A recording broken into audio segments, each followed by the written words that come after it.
It's WWE in the Triple H era, but who's that gonna help? Who's gonna get pushed? Who's gonna get buried? Oh shit! It's Pro Wrestling Bits!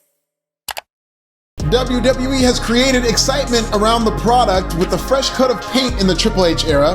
Casual fans seem to be coming out of the woodwork to see this new WWE, while hardcore fans remain bullish as well, hoping for the returns of their favorite internet wrestling darlings, in addition to WWE being able to use banned terms. In fact, let's start there. With the most overused banned term, it's gonna be wrestling.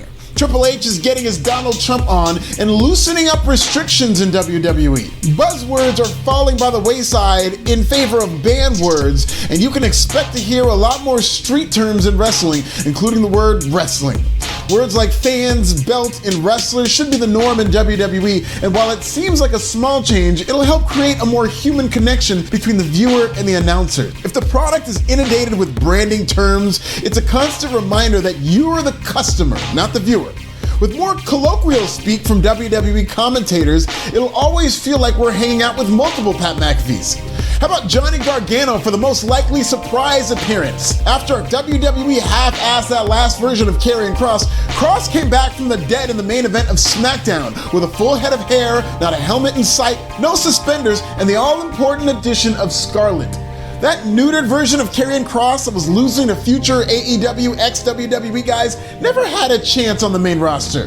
But this is a version of Karrion Kross that got over in NXT as its champion. I remain skeptical about people taking to Karrion Kross as a main eventer after he was walking around looking like a claymation of Sex Toy Story from Mad TV. But if Triple H commits to the new Karrion Kross, there will be another viable challenger for Roman Reigns in a division that desperately needs it. With WWE continuing to build excitement around the product, Johnny Gargano becomes the next most likely surprise return. The most unlikely WWE champion is Ciampa. This time a month ago, Tommaso Ciampa lost both his name and his entrance music. His gimmick was to attack people from behind before losing to them, so he didn't really need entrance music. But Ciampa will be a pro wrestling siren, similar to Cody Rhodes. Just like Cody Rhodes is being pushed to the moon to entice big-name free agents in AEW, Ciampa is likely to get pushed to the moon to philosophically entice smaller rising stars in AEW, like a Darby Allin, a Jungle Boy, Orange Cassidy, and even current free agent Johnny Gargano. A lot of internet wrestling darlings around the country will be keeping a close eye on how this Ciampa push goes. And if he beats the almighty Bobby Lashley for the United States Championship, it'll piss me off, but it'll also be a message to smaller wrestlers who assumed Vince McMahon would never push him. Triple H is a very big fan of Ciampa, and if you saw how Triple H used him in NXT, don't expect this push to end anytime soon. The most likely to get their first or last name back is Austin Theory. It'll be very hard for me to take a potential WWE champion seriously with a name like Theory. I've tried, and I just can't. It wouldn't hurt if WWE actually booked him to be taken seriously, but Theory isn't a name, it's a concept, a philosophy, kind of like a theory, okay. Don't expect too many one-word names moving forward, as that very much seems like a Vince-ism. Who knows? Maybe we see the returns of Matt Riddle and Tommaso Ciampa as well. Most improved, that's easy as Michael Cole. Check out my video about Michael Coulter right here. He's the current frontrunner for Announcer of the Year, and if he keeps going the way he did when he was unleashed at SummerSlam, it'll be a blowout for Michael Coulter. A couple of wrestlers are starting to make turns for the better, but nobody has done such an abrupt about-face with the entire wrestling audience in one performance than Michael Cole at SummerSlam, though that babyface turn had already been a year in the making. Most concern, unfortunately, is Ezekiel. Elias and/or Ezekiel were more or less a WWE creation. Sure, he spent a cup of coffee in NXT, but Triple H always used him as an ambivalent drifter who didn't do much of anything but drift.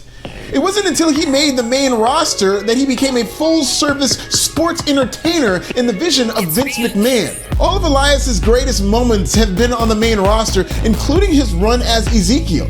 WWE creation or not, Elias Ezekiel is one of the best in the business at getting WWE material over. The biggest babyface turn is Becky Lynch, who unfortunately won't even get to enjoy the face turn due to injury. Those who've been waiting for a year for Becky Lynch to finally be the man again, you'll have to wait some more, but the priority is obviously Becky Lynch's health. And that pop at the Royal Rumble next year is going to be massive. So is Becky versus Ronda in Inglewood. Biggest heel turn is Kevin Dunn. To borrow a phrase, there is no love lost between Kevin Dunn and the McMahon-Helmsley regime. There have been long-standing reports that Stephanie McMahon hates Kevin Dunn. And with Kevin Dunn's biggest supporter in WWE now retired, the Twitter buzzards are circling Kevin's whole life.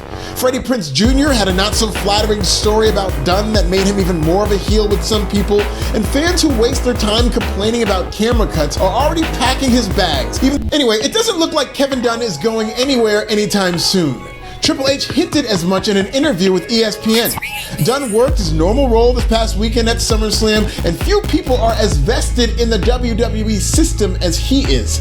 Sure, Triple H is going to change this system, but that doesn't mean an overhaul. Certain people are going to be on the right side of this change, and much to the chagrin of Twitter, maybe Kevin Dunn survives. Most likely to pick a fight with AEW is WWE NXT. Triple H will never forget being publicly humiliated when NXT went head-to-head against AEW. So much so that the second he got into power, WWE decided to run NXT against AEW on a pay-per-view. Ooh, this is personal. WWE is coming directly for AEW's pockets, and if everything that stands to get better under Triple H, NXT will be at or near the top of that list. There's no way Triple H would put NXT head-to-head against AEW without reloading the product.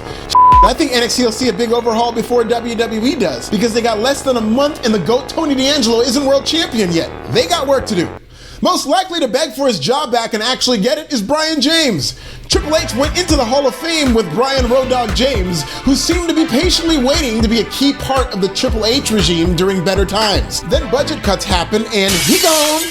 With Triple H in power and given Brian James's failed bid to work for Tony Khan and AEW, Triple H should hire Road Dogg for Machiavellian reasons. If NXT wants to go to war, they could use a petty Brian James who can stick it to Tony Khan for not hiring him despite admittedly begging for a job. How about the belt most likely to get thrown into the trash can? Well, that's easy, the 24/7 title. This isn't good for the narrative, but Vince McMahon and Triple H see eye to eye on a lot of things. The 24/7 title, however, might not be one of them. These segments had Vince's fingerprints all over them, and it always seemed like Vince McMahon's version of a lunch break in the form of a comedy-filled division that heavily features wrestling, comedy, GOAT, and Vince McMahon favorite R-Truth. It's a small sample size, but the 24/7 title was nowhere to be seen in Triple H's first clean slate Raw, despite the title being a weekly fixture on Vince McMahon's television. Don't be surprised if Triple H Cora Jades his title and yeets it into the trash can like the Ass Boys. Hopefully Alundra Blaze is still in town. The best division of the Triple H era will be the women's division. One of the few things that really stood out to the naked eye this past Monday on Raw was there was a much bigger emphasis on women's wrestling. Right on cue, Friday night on SmackDown, they announced the return of the women's tag team titles, and Sasha Banks and Naomi can't be too far behind. National Pro Wrestling is very flawed when it comes to booking women for a lot of reasons, but Triple H is as good as we got. This is the man who gave us Sasha versus Bayley in Brooklyn, and it was NXT that smartened up WWE fans to the idea that women could be perennial headliners. Hell, the 4 biggest stars to ever come out of NXT were the 4 horsewomen. Women all over WWE TV sounds like business as usual for a Triple H show, and by the way, are Sasha Banks and Naomi back yet? What's taking so long?